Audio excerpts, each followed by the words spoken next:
Hello નમસ્કાર મિત્રો, આજના બ્લોગમાં આપનું સ્વાગત છે. તો આજે આવ્યા છે અમે દાહોદમાં. દાહોદ મુકામે આવ્યા છે તો બતાવે તમને મસ્ત મજાની ગામડાનું જીવન છે અને શાકભાજી ઘરે જ વાવેલી છે. તો ઓર્ગેનિક આપણને ખાવાનું મળે તો બતાવે તમને ઘરે જ વાવેલું છે, મસ્ત મજાનું છે. આ છે આપણે ડુંગળીનો ક્યાર બનાવેલો છે તો ઘરે જ ખાઈ શકાય. મસ્ત બહુ મસ્ત મજાનું ઘરે વાવેલું છે તો ખાવાની મજા આવી જાય. ટેસ્ટ બજારમાં જે આપણને ખાતરવાળું મળે એવું નથી.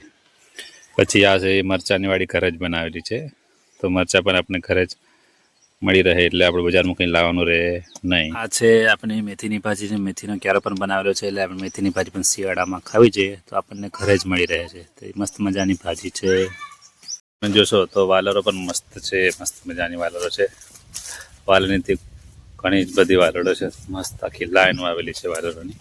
તો શું દ્રશ્ય છે જુઓ તમે. ગામડાનું જીવન ખૂબ શાંતિમય રહે અને શુદ્ધ આપણે ખાવાનું મળી રહે. એમ જે બજારમાં મળે એવું નથી આપણને ખાતરવાળું, દવાવાળું. એકદમ શુદ્ધ છાણિયા ખાતરથી પકવેલું મસ્ત મજાનું આવે છે. આ ચોરી છે મસ્ત મજાની ઘરે આપણે.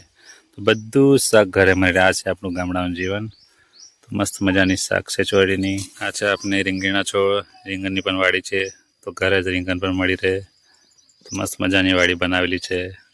આ છે જામફળના ઘણા બધા ઝાડ છે તો આ જામફળો પર આપણે ઘરે જ મળે છે. મસ્ત મજાનું વાતાવરણ છે. ગલકાકોને આપણે ઘરે છે તો બધી જ શાક આપણને ઘરે મળે છે ગામડામાં. કોઈ આપણે બજારમાંથી લાવવી પડતી નથી અને ગામડામાં જે છે એ આપણું ઓર્ગેનિક રીતે બનાવેલું હોય છે. આપણને શરીરને પણ નુકસાન નહીં કરશે. તો બધી જ શાક આપણા ઘરે મળી રહે છે. ટામેટી પણ આપણે ઘરે જ છે. બધી જ પ્રકારનું શાક છે આપણા ઘરે. તો ટામેટીના આપણે એ પણ છે, ટામેટી પણ છે આપણા ઘરે. બ્લોગમાં બન્યા રહેજો. તો ખૂબ જ સુંદર ડુંગળી છે. તો બહુ ડુંગળી નામ આપેલું છે પણ તમને બતાવ્યા તમને તો એવું લાગશે કે મોટું ડુંગર છે એવું લાગશે. તો નજીક જ ડુંગર છે એટલે મસ્ત મજાનું સૌંદર્ય જોવા મળે છે. તો તમને બતાવીએ. આ છે આપણે ડુંગર, એ ઘર નજીક જ છે તો મસ્ત મજાનું વાતાવરણ છે. અહીંયા રહેવાની મજા આવી જાય. તો ગામડાનું જીવન આવું છે મિત્રો, ખૂબ સરસ વાતાવરણ છે. તો ચારે બધું તમને બતાવી દઈએ. આ છે આપણું સૌંદર્ય ગામડાનું. શાકના વૃક્ષો પણ ઘણા બધા છે. મસ્ત મજાનું વાતાવરણ છે ગામડામાં. તો આપણને રહેવાની મજા આવી જાય મિત્રો. એક દિવસ ગામડામાં તમે રહી જુઓ, શું ગામડાનું જીવન છે આપણને ખ્યાલ આવી જાય. હેલો નમસ્કાર. તો હવે તમને બતાવી દઈએ આપણે જે આપણે પશુપાલન છે એને ખાસ સારો ઢગલો કર્યો છે તમને બતાવીએ. તો આ ચારો છે આપણે બધો ચાર ભેગો કરેલો છે. બાટું છે આપણને ગામડામાં જે પરાર એમ કહે છે તે પરાર છે આપણે ડાંગરનો. અને આપણે ઈંટો પકવા માટે જે ભાઠો બનાવેલો છે, ઈંટો પકે તો આ રીતે એનો ભાઠો હોય છે તમને બતાવેલો છે. આપણે પકી જ દીધી છે અને ભાઠો ખોલવાનો બાકી છે. તો ટૂંક જ સમય ભાઠો ખોલી છે. આપણે ઈંટો તૈયાર છે અને ખોલીને આપણે જોઈ લઈશું. તો આને આપણે ગામડાની ભાષામાં ભાઠો કહેવામાં આવે છે.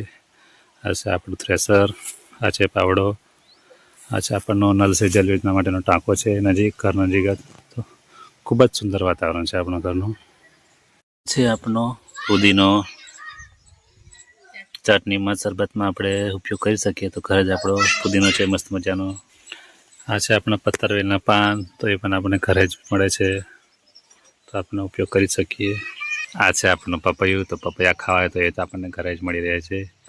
આ આંબો છે આપણા. ટૂંક સમયમાં આપણને કેરી પણ ઘરેથી જ ખાવા મળશે. તો મસ્ત મજાનું વાતાવરણ છે આપણું ગામડાનું જીવન. ઘરેથી હવે ટૂંક સમયમાં આપણને આપણા ડોળા પણ તૈયાર થઈ ગયેલા છે તો આપણને ટૂંક સમયમાં ડોળા પણ મળી જશે ખાવા માટે.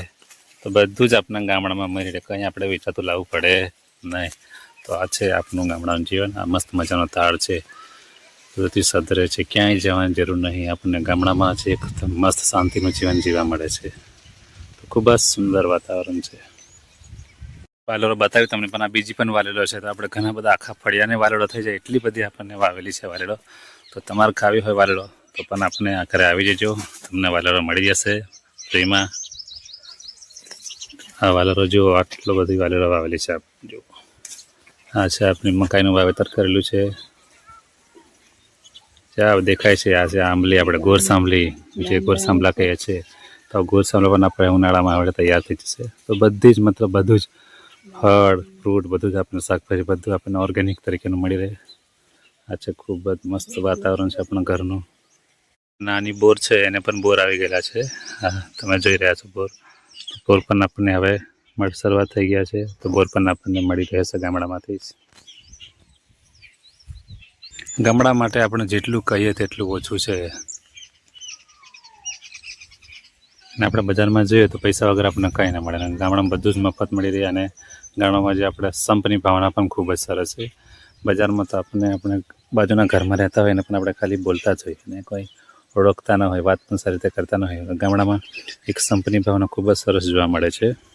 મિત્રો આજે દેખાય છે આપણને ચીલની ભાજી છે, મળી બહુ મુશ્કેલ છે, તો આપણને ગામડામાં તો મફતમાં તો આપણને મળી રહે. તો આ ખેતરમાં છે આપણે આ ચીલની ભાજી. ગામડામાં આપણે પહેલાં તો હોરિયા પદ્ધતિનો ઉપયોગ કરતા હતા, પણ હવે પાણીની બચત થાય માટે આપણે ફુવારા પદ્ધતિનો પણ ઉપયોગ કરીએ છીએ. તો તમને બતાવ્યા ખેતરમાં છે ફુવારા પદ્ધતિનો ઉપયોગ થાય છે. એટલે આધુનિકતા તરફ આપણું ગામડું પણ હવે આગળ વધી રહ્યું છે. તો આ પાણીના પુરાવાથી આપણી ખેતી થઈ રહી છે. ખૂબ જ સુંદર છે, મસ્ત મજાનું વાતાવરણ છે.